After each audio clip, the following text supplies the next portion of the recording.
Okay folks, so new dev diary has dropped as promised the following Monday from the last one. A lot has happened though, beyond the dev diary. There are three major occurrences, one being the dev diary, the second being that Steam now has the actual Expansion Pass 2 page on it so we can get an idea of what's coming for the DLCs this year. And third, there was actually a patch for Victoria 3 that kind of stealthily dropped 1.8.7. So we're going to look at all of that right now. First though, the dev diary. Let's take a look. For today we have Dev Diary 144, Charters of Commerce, and Expansion Pass 2. Happy Monday, Victorians. Thank you. The time has come. Last week we announced Expansion Pass 2. Well, we showed you the logo and a blurry square. Thank you for the huge amount of responses, discussion, hype, and speculation about what is in the pass. Speaking of speculation, we saw a lot of it for different countries based on the logos in the Expansion Pass. For example, Albania, Spain, Russia, Austria, and everywhere across the globe. Some people thought the barrel was for brewing, the flag for flag customization, and many more interesting ideas. Thank you for them all. We had a lot of fun following your discussions. I'll be honest, I didn't follow any of the discussions about what the DLCs could be. I just chose to sit and wait until they revealed it, which they have now, so cool. They go on to say, but today we shall give you a quick tour of the Expansion Pass.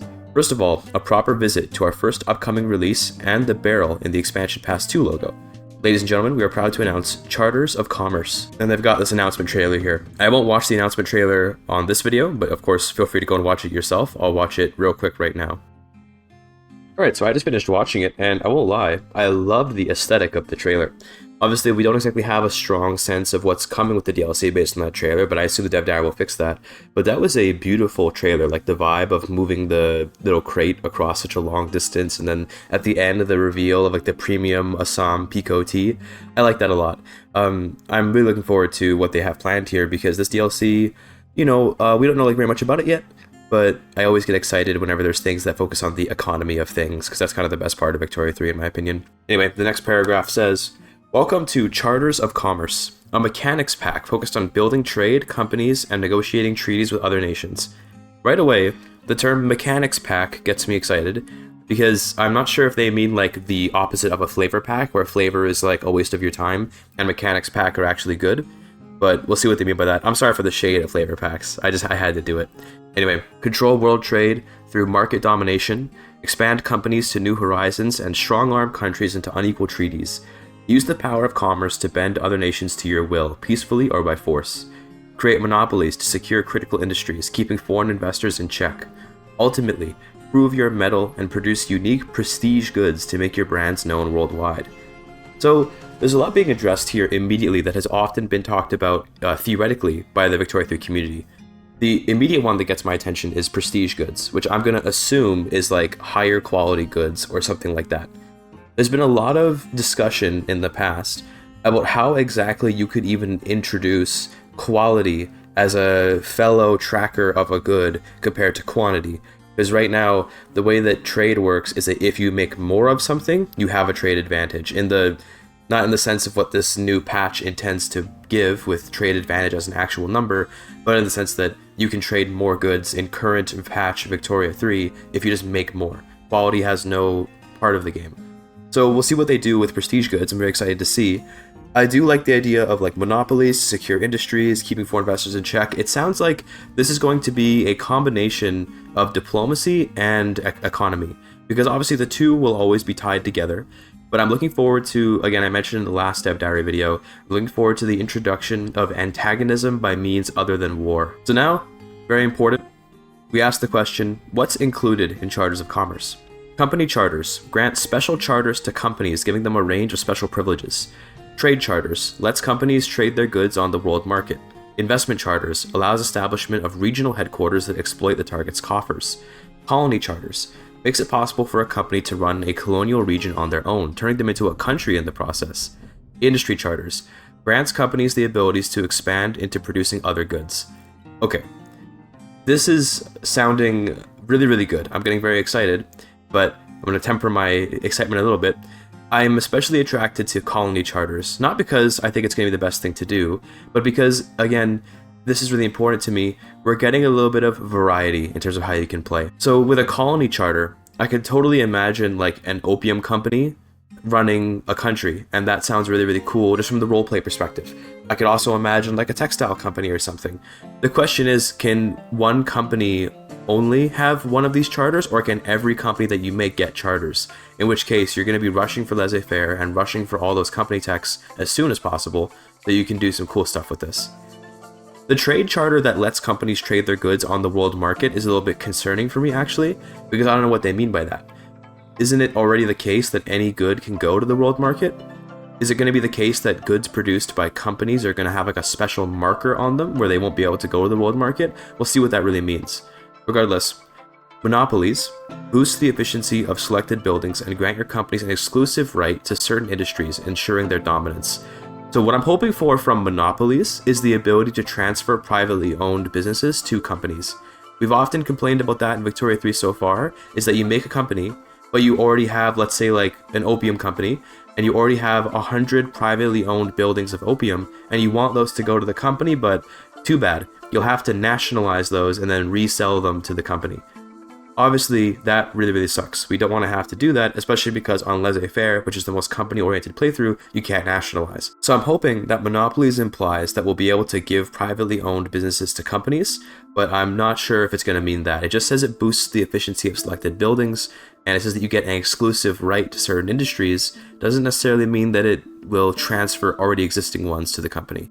Diplomatic treaties. Negotiate fair or unequal arrangements with other countries. Expands upon treaties added in Update 1.9, including non-colonization agreements. Interesting, so we haven't been introduced to what non-colonization agreements are yet, but it sounds pretty self-explanatory. I'm always down to see more diplomatic interactions, so that sounds good. Finally, we have prestige goods. Successful companies can produce higher quality goods, such as champagne, as an advanced variant of wine. Very interesting. Very, very interesting.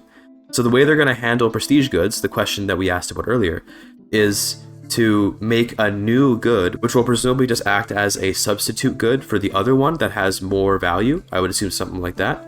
Regardless, let's keep reading on. Alongside Charters of Commerce, we'll be releasing a free Update 1.9 that will focus on some of the areas we mentioned back in January with Dev Diary 142, with the full update including World Market with Autonomous Trade, as shown last week in Dev Diary 143, Diplomatic Treaties, negotiate with other nations to truly make the best deal for you, with new additions such as transit rights, frontline and military quality of life improvements, improving front splitting, teleportation, and more. Cool. I mean, improving it, I would like it to be fixed, but improving is a start. Straits and blockades. Blockade key locations to control access for military or trade purposes. So in the current patch, when you lose supply because of convoy raiding for a military, it reduces your morale recovery speed, which matters, but not nearly as much as I would like it to matter. We will see how this change, whatever they mean by military purposes, will actually mean. I'm hoping that it just means that your men, like similar to Hoi 4, for example, won't receive equipment, which is best represented in Victoria 3 as them probably just not receiving manpower. But regardless, let's keep reading. Now, you may be asking, what is a mechanic pack? I really am asking that, thank you.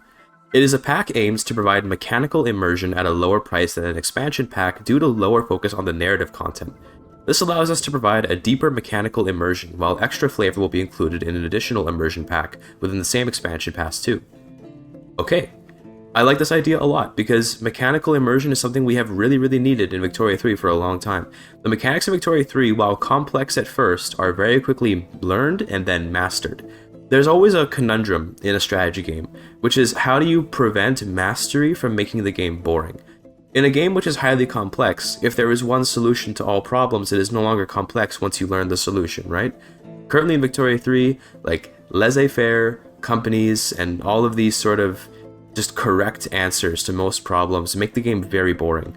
So I'm hoping that this mechanics pack will give us, whether a truly strategic reason or a roleplay reason, it'll give us a reason to pursue alternative ways to play. That's what I'm really hoping for, and it seems like we're getting that, but we'll see. I'm most excited for whatever those charters are, stuff like able to make countries out of companies and all that. They go on to say, this is a bit of an experiment on our end, as we want to make it possible for you to receive both new mechanics as well as narrative content when purchasing an expansion pass, as you would with an expansion pack, while also giving you an option to choose only one when buying content separately, mechanics packs plus immersion packs. The choice is all yours. So basically they're taking expansion packs, which are usually lambasted as being overpriced, and they're dividing it up into smaller chunks so you can buy the chunks if you want to. Of course, from a consumer perspective, this is good.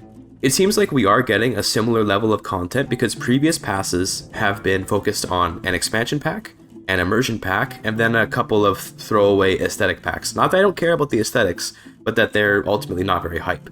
Charters of Commerce and Update 1.9 will be releasing June 17th for $19.99 and is available to be wishlisted now. We will delve into upcoming features in the future dev diaries and videos, so stay tuned.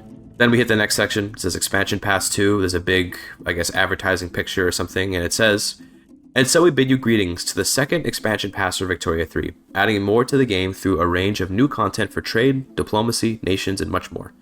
Expansion Pass 2 includes Trade Ships Bonus Pack, Charters of Commerce Mechanics Pack, National Awakening Immersion Pack, Songs of the Homeland Music Pack, Iberian Twilight Immersion Pack." You can see more information on each pack later in the dev diary. By getting Expansion Pass 2, you will save 20% compared to the price of content being sold separately. Okay, you know what, this is all just about the pricing and stuff, that's cool. I don't really care much. I'm gonna try to see if we can find out more about the mechanics. I'm gonna skip past this little paragraph, I don't care about it.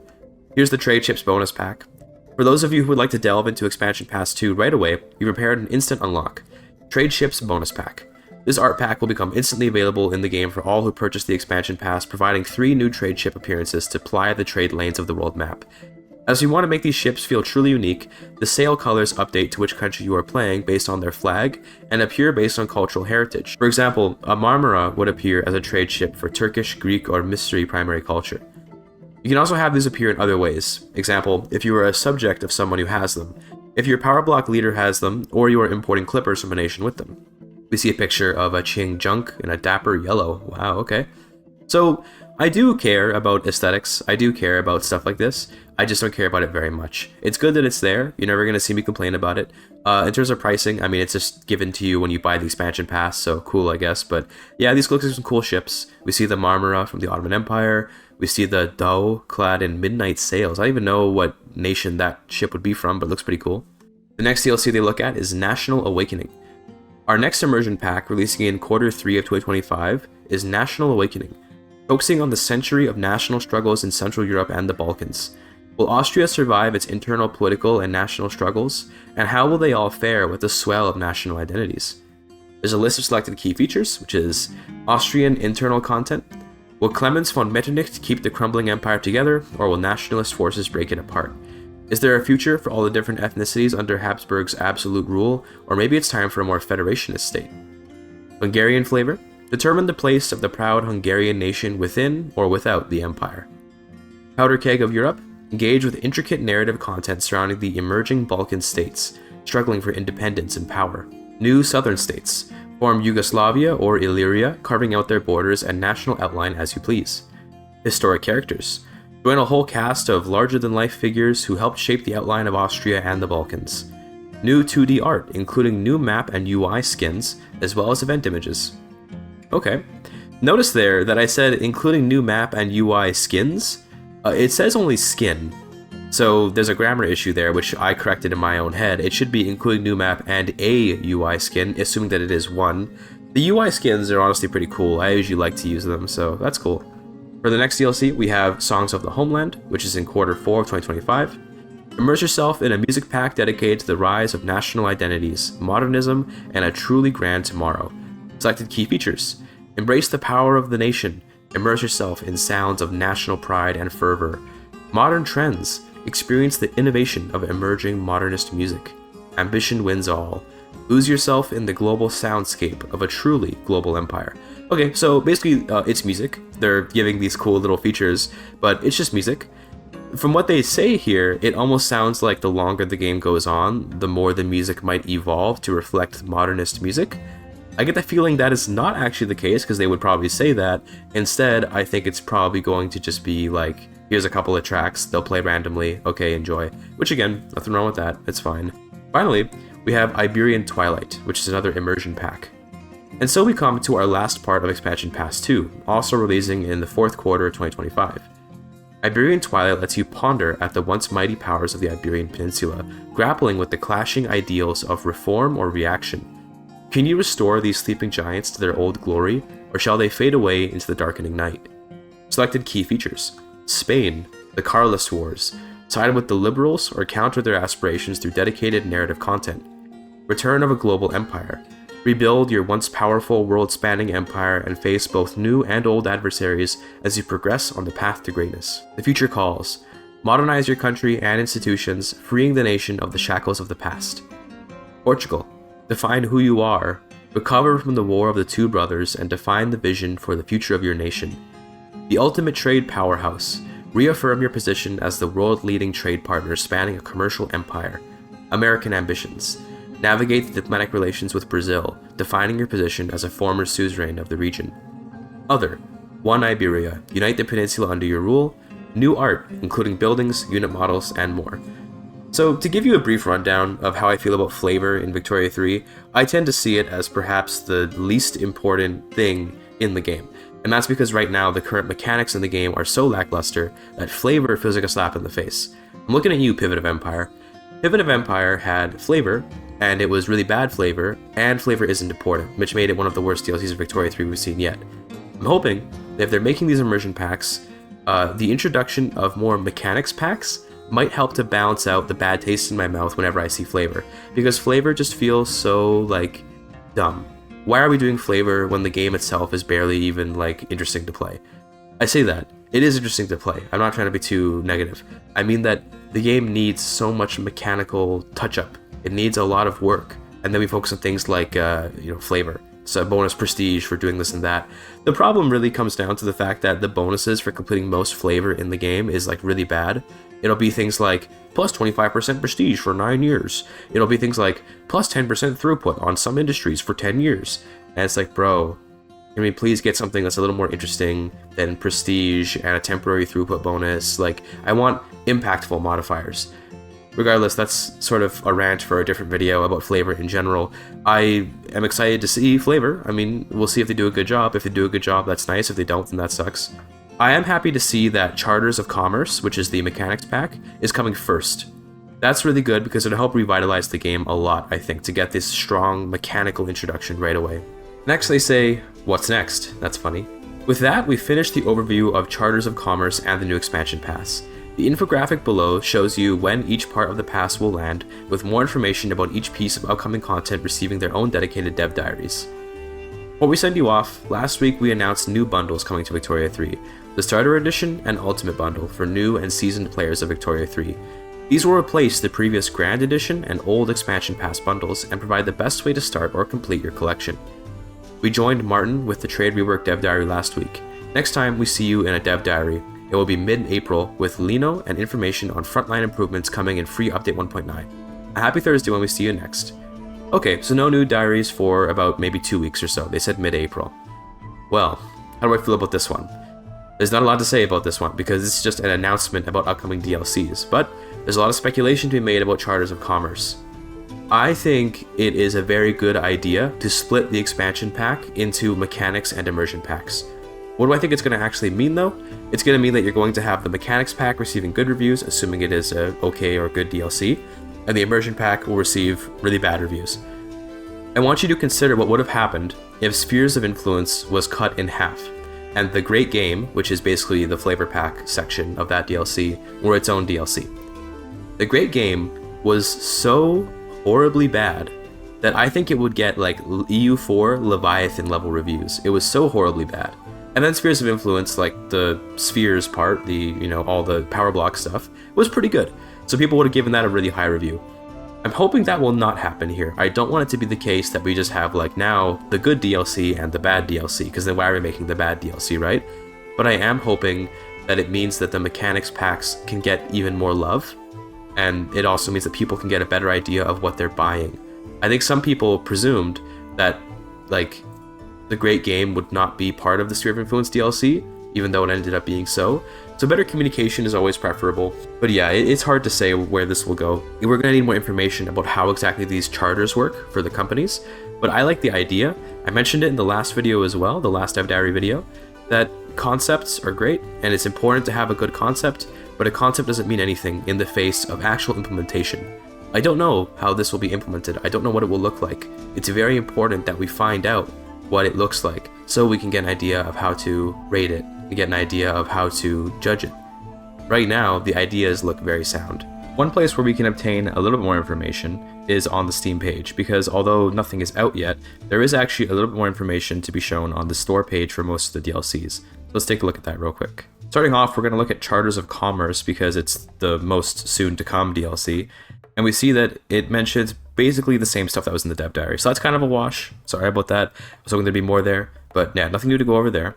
But we do actually see a bit more information on some of the immersion packs, such as the National Awakening pack, where we actually get some details about what the particular countries will be facing. We see here that the Victoria 3 National Awakening pack has content related to Austria. Guided by the bureaucratic and diplomatic genius of Metternich, Austria starts in a strong position, but social and technological revolutions threaten to undermine the absolute Habsburg authority, transform the empire into a cosmopolitan state under bureaucratic leadership, or try to harness the national aspirations of its many peoples towards reform. Hungary. Once freed from Austrian rule, Hungary has a chance to be a crucial weight in the balance of power in Eastern Europe. Serbia. Take sides in the rivalry between the Serbian royal houses of the Karađorđević and Obranović dynasties. Bulgaria. Establish freedom from Ottoman rule and establish the reputation of Prussia of the Balkans. Montenegro. Lead the tiny theocratic state to secular monarchy and potential expansion. Yugoslavia and Illyria. Form a new southern Slavic state based on the historical Serbian-led model or an alternate Croatian-Slovene nation. National awakenings. New narrative events tied to national fervor to better model the historical rise of nationalism in the Balkans. The Great Eastern Crisis. The rise of nationalism in Southern Europe deals an almost fatal blow to Ottoman power in Europe as formerly subject peoples rise up in rebellion. The Balkan Wars. New content to encourage a united Balkan front against the exhausted Ottoman Empire in Europe, and then some new historical characters, new art regional building set. So it's important to note here that we do get a little bit of information about what the particular nations are getting. For example, Montenegro getting some flavor means that maybe that country will be playable. Bulgaria being able to establish the reputation of Prussia of the Balkans is an interesting thing to say. I wonder if that would just mean like plus 10% offense, plus 10% defense, or if it'll be some kind of interesting new units. One really underused aspect of Victoria 3, I think, is giving countries access to different unit types. The problem is that unit types just either are better or worse than others. There's very little to be said for the distinct differences in usage of particular units, with the very strange and explicit exception of Hussar cavalry versus Cuirassier cavalry, where one is better at defending than the other. That's like the only example.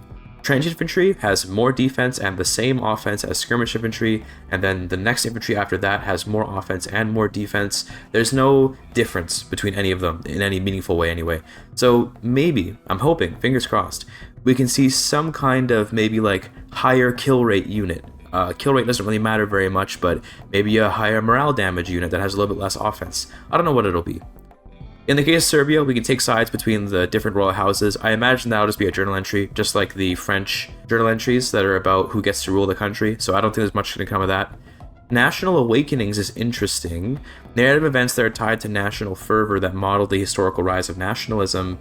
I mean, I assume this will be limited to the Balkans, but I would like to see something like this happening maybe in the rest of the game, although I doubt that'll happen. And the Balkan Wars, new content to encourage a united Balkan front.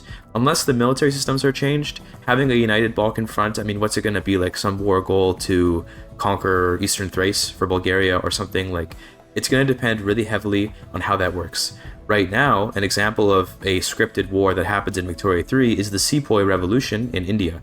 And it is trash. It is horrible. I hate it. It's like one of the worst things in the game because the Sepoys can never win, at least with the AI controlling them. The Sepoys can fire even if there is no Hindustan, which happened to me in a Sick Empire video really annoyingly. That was terrible. And the way that it works is that the war begins in the countdown to war phase. So the British can't get there in time, meaning that the Indians occupy all of India, then the British arrive and kick them out, and because of the way that suzerains work, you can't actually defeat the British Raj unless you also defeat the British. So the Indians can never win. It's a useless war. I'm hoping we don't get things like that. In terms of Austria's notes there, being able to take the nation in two different directions is, if I'm being optimistic, maybe new government reforms, like as in like instead of monarchy, there could be like federated monarchy or something. I don't know what that would look like. In the most pessimistic way though, it's going to just be some modifiers. It's going to be like minus 10% radicals from level 3 discrimination. You know what I mean? Like these useless modifiers no one cares about. I'm trying not to be too pessimistic, but that's what I'm getting from this. Anyway, let's look at the next DLC. We can see for Iberian Twilight, is there anything here? There is some stuff here, but it looks like it's basically the same as the dev diary. So that's unfortunate, but yeah, it seems like, yeah, this is all just the same. So the Austrians got a little more information from their Steam page, but here we're not really getting any more information. Well, that's fine. I'm glad that we chose to look at the Steam page anyway, because you never know what you can unearth over there. But yeah, for Iberian Twilight, I suspect there will be the same issues as with the Austrian DLC, where you're just going to get, like, useless modifiers. I'm hoping, though, fingers crossed, Paradox, listen to me. Okay, listen, alright? I would love there to be journal entries for a releasable Andalusia, or a path where you take Spain towards, like, reforming, like, a Muslim Spain. I'm just saying, could be cool alternate history, maybe. We'll see. Regardless, I'm not super excited for this DLC because it's just Spain and Portugal.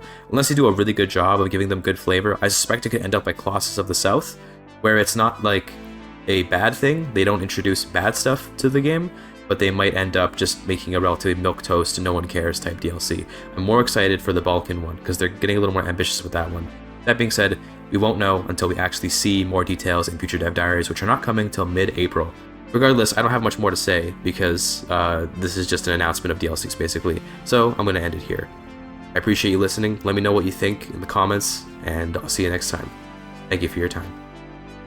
Quick addition, real quick, at the end of the video, I mentioned that patch 1.8.7 dropped, and it did. I realize now, though, that we didn't get any patch notes, and that's probably because all it did was add in the ships for the free instant unlock in the expansion pass 2. That's my bad. There is no substantive patch. I think it's just the ships being added to the game. Okay, thank you for your time.